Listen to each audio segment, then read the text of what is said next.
It's uncomfortable to admit, but some people genuinely enjoy creating pain and disorder in other people's lives. You can share memories with someone, trust them, and only later realize they were the main reason you've been anxious and unsettled. Today's topic is both fascinating and disturbing: how to recognize the signs that you're dealing with a truly harmful person. It could be a coworker, a friend, or even someone in your own family. These people can be expert performers. They hide behind charm, humor, and confidence, while their real intentions stay out of sight. This isn't about feeding curiosity. Knowing these patterns can protect your life in very practical ways. The Stoics believed your peace depends on perception, on seeing things clearly, and on living by reason and virtue. When you learn to spot toxic traits early, it becomes easier to guard your mind, protect your emotional balance, and build healthier relationships while staying grounded in wisdom and self-control. Stay with this all the way through as we break down 5 clear warning signs. By the end, you'll not only recognize these behaviors faster, but you'll also have practical ways to protect your mental health and overall well-being. And one small favor: if you value content like this, hit subscribe.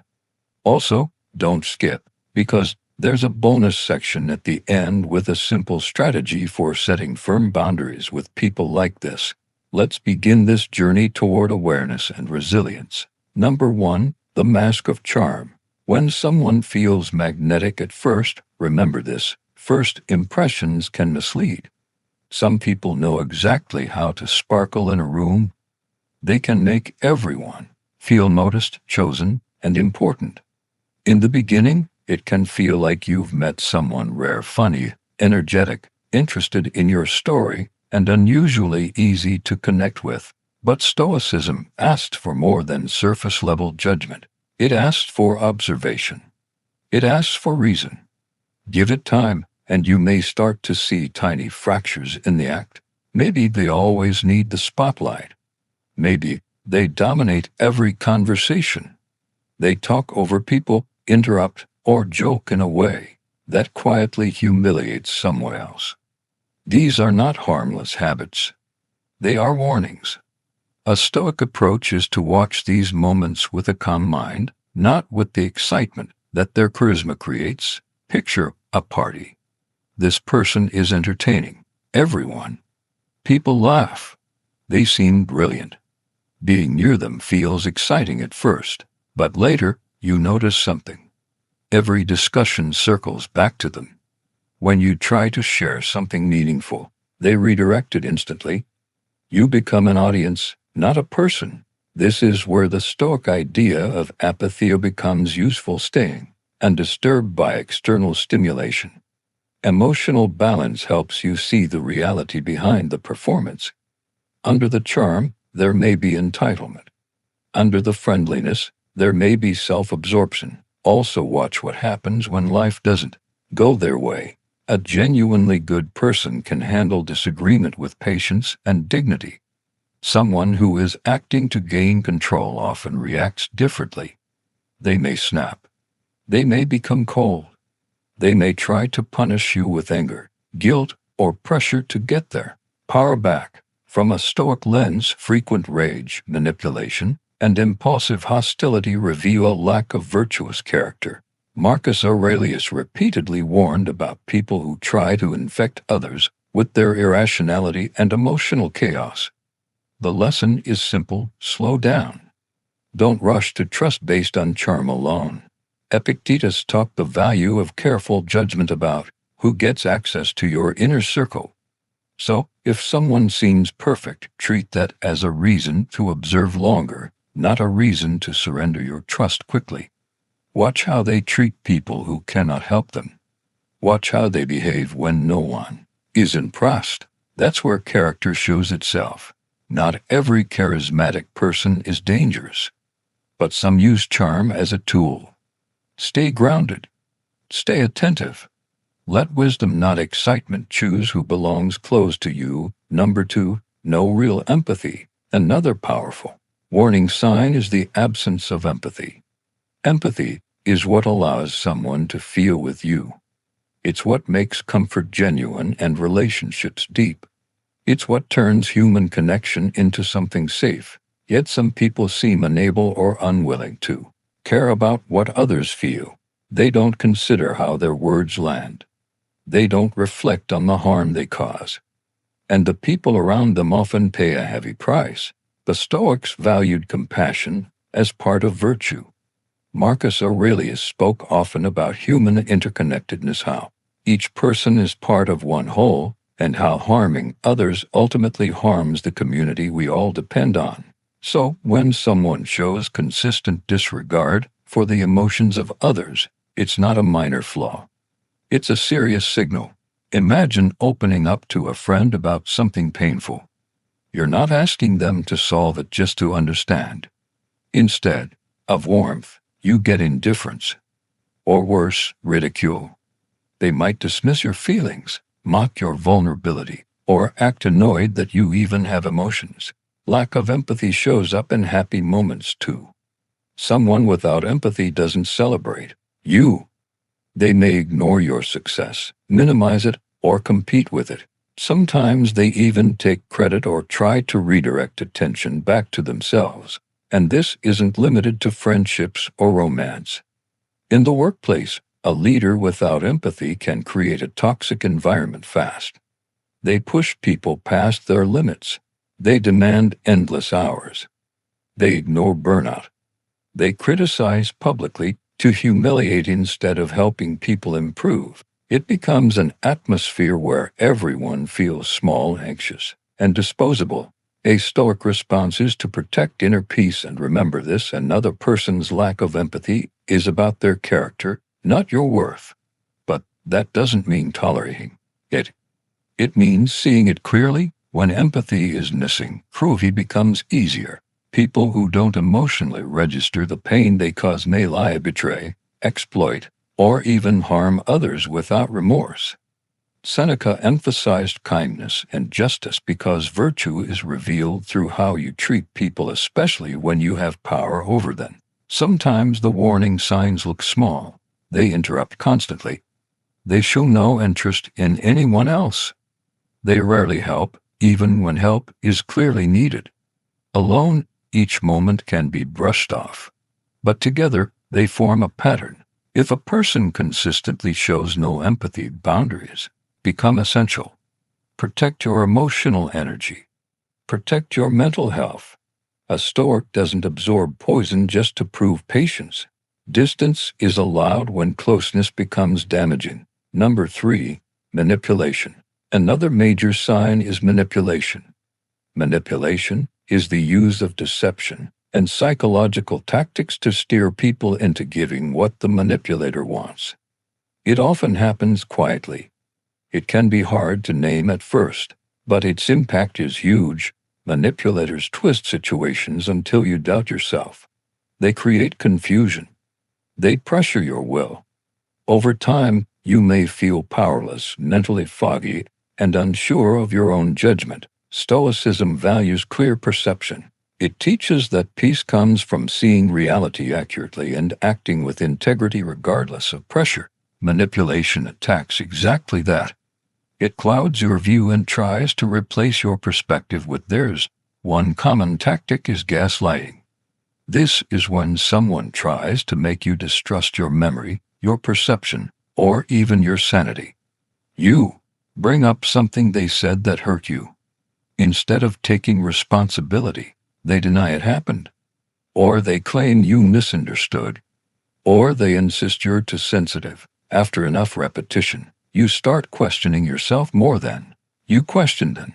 Manipulators also love the victim role. They use guilt as a leash. They may constantly talk about their suffering so you feel responsible for fixing their life. They pressure you with lines like, "If you really cared, you'd do this." You end up giving and giving while they offer little in return. Epictetus focused on a crucial Stoic skill: separating what is in your control from what is not. You can't control another person's emotions. You are not responsible for managing their inner world. You can choose your response, your boundaries, and your actions. Manipulation can also come wrapped as flattery. At first, it feels wonderful. Compliments, praise, attention. But later you notice the pattern. The affection appears when they want something. It disappears when you don't comply. Their love becomes a transaction. The Stoic reminder here is sharp. Self-worth comes from inner virtue, not from the approval of someone who uses praise like bait. Another tactic is isolation.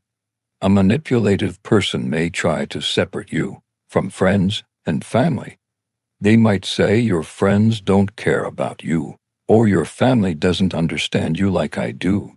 The goal is simple. Cut your support system so you depend more on them. But Stoicism recognizes that humans are social creatures.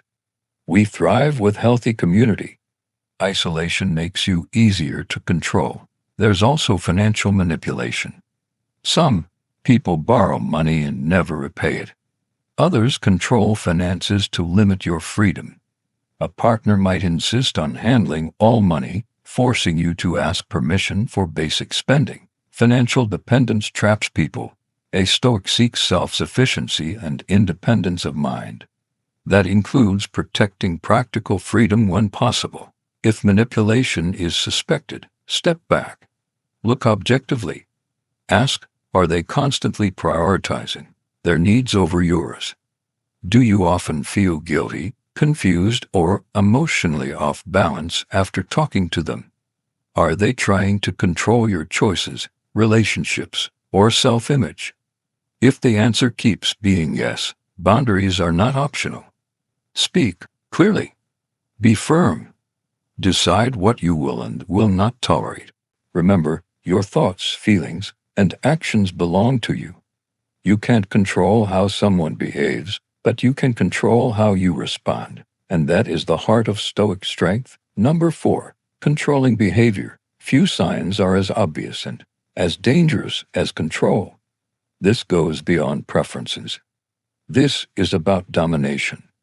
It's about someone trying to run your life, leaving you with less and less autonomy. Controlling people often disguise it as care. They call it protection. They call it knowing what's best, but underneath, it's about power. A friend might always choose the plan, always decide where you go, always override your opinions. At first it feels like leadership. Later it feels like erasure. They may say, trust me, or just do it my way. But it isn't teamwork. It's one will consuming another. In romantic relationships, control can escalate into monitoring and surveillance. A partner demands constant updates. They track where you are. They go through your phone. They demand passwords. They decide who you can talk to. This creates anxiety because you start living in anticipation of their reaction instead of living your own life. Epictetus emphasized inner freedom, the ability to remain self-directed even under pressure. Control attacks that freedom directly. Financial control is another form. A partner or family member controls all money, gives you access only when they approve, and keeps you dependent. They justify it by saying you're bad with finances or it's simpler this way. But the result is the same, reduced independence. Stoic philosophy values self-sufficiency and responsible management of resources. Financial domination is a kind of bondage, even when it's disguised as convenience. Isolation also plays a role here. A controlling person often tries to turn you against your loved ones. They label your friends as selfish. They call your family toxic. Slowly your world shrinks until they become your entire support system. But the Stoics understood the importance of community and supportive relationships for a stable life. Isolation weakens you and strengthens the controller. Control can also be maintained through intimidation. They threaten to leave. They threaten to ruin your reputation. They threaten self-harm. Sometimes they threaten direct harm. Fear becomes the chain that keeps you compliant. Seneca taught courage, the refusal to be ruled by fear. Wisdom and bravery often mean standing firm, seeking help, and reclaiming your autonomy. Control isn't about doing things a certain way. It's about attacking your right to choose. Stoicism would call this a violation of personal freedom. To protect yourself, boundaries must be clear and enforced. State your limits plainly. Protect your independence. Seek support when needed. And remember, you cannot manage another person's need for domination, but you can refuse to participate in it. Number 5. Pathological lying. The fifth sign is constant, compulsive dishonesty. This isn't the occasional polite lie. Pathological lying is habitual deception, often for advantage, attention, sympathy, or control. The person fabricates stories, twists facts, and reshapes reality until trust collapses. Stoicism places truth and integrity at the center of a virtuous life. Marcus Aurelius stressed alignment with nature, meaning alignment with reason and truth.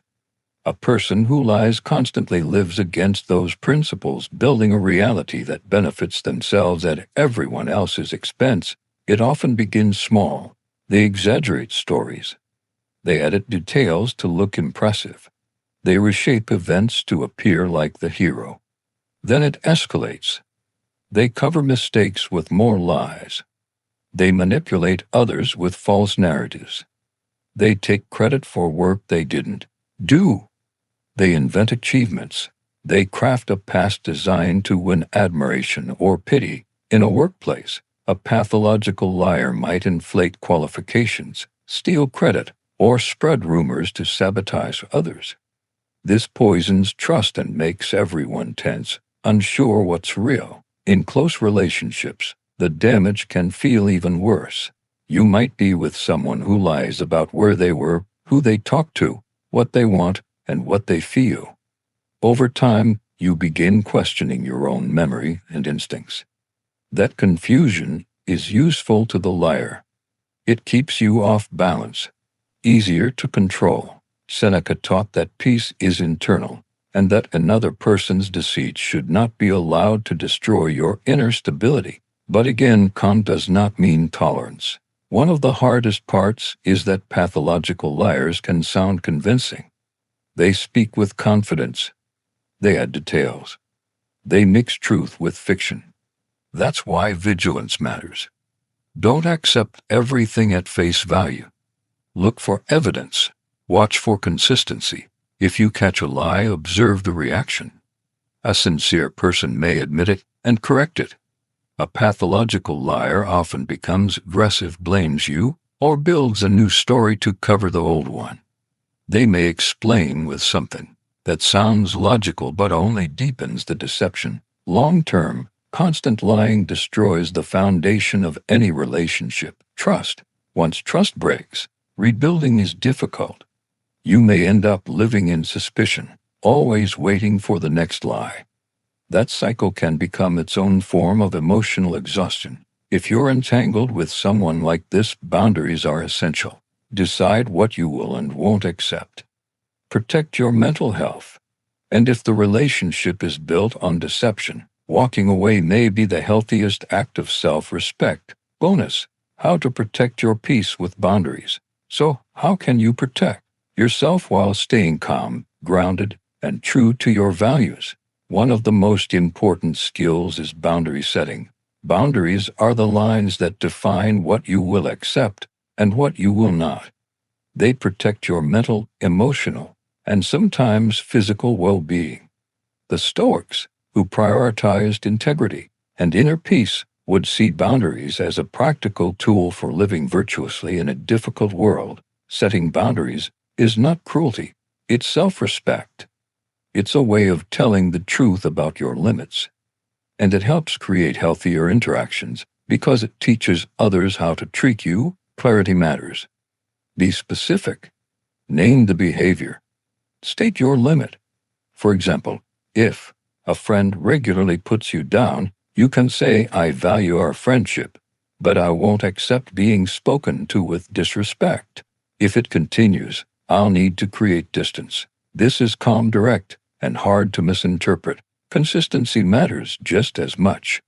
A boundary stated once but never enforced becomes a suggestion, not a standard. Stoicism emphasizes discipline and perseverance. Holding the line, especially when it's uncomfortable, builds self-respect and shows others that your limits are real. Also remember, boundaries are not a one-time action. They are an ongoing practice. As relationships change, your limits may need adjustment. In work settings, you might need boundaries around availability to prevent burnout.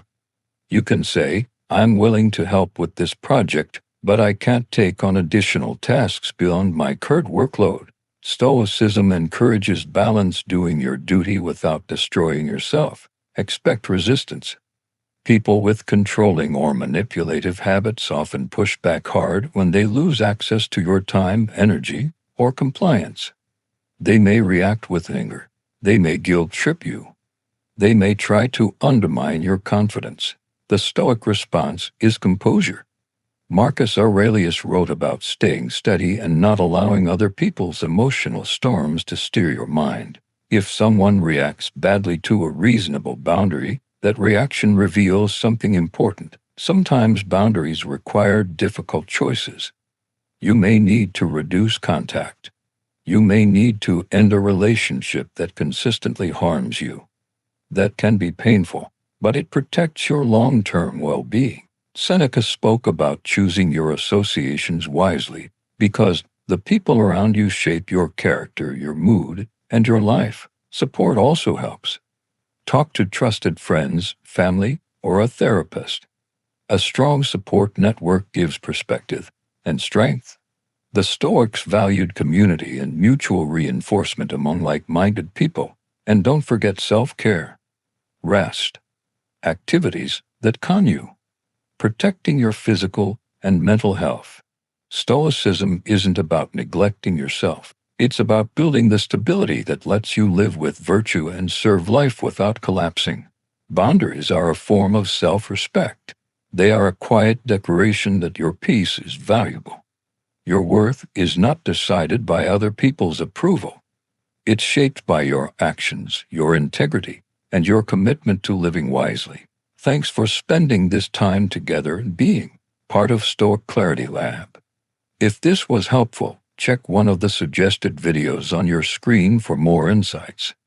Stay strong, stay wise, and keep living your truth.